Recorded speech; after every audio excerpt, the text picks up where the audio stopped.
Τι είναι αυτό? Ένα σπουργίτη.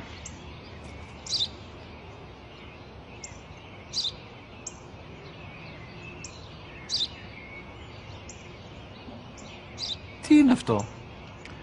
Μόλις τώρα στο πατέρα, σπουργίτη είναι.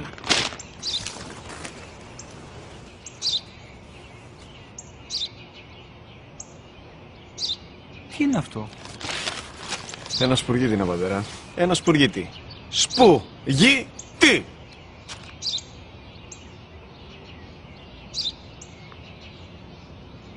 Τι είναι αυτό? Γιατί το κάνεις αυτό το πράγμα, μπορείς να μου πεις? Τόσες φορές σου είπα, είναι ένα σπουργίτη! Δεν το καταλαβαίνεις! Πού πας?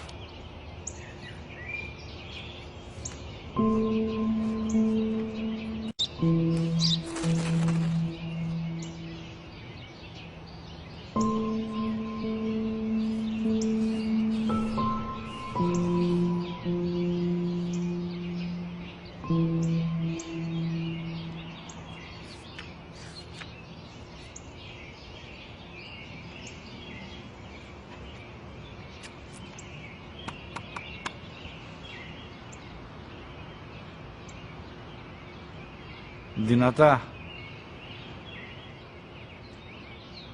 Σήμερα ο μικρός μου γιος που πριν λίγες μέρες έκλεισε τα 3 καθόταν μαζί μου έξω στο πάρκο όταν ένας σπουργίτη ήρθε και κάθισε απέναντί μας. Ο γιος μου με ρώτησε 21 φορές τι ήταν αυτό και το απάντησα και τις 21 φορές ότι ήταν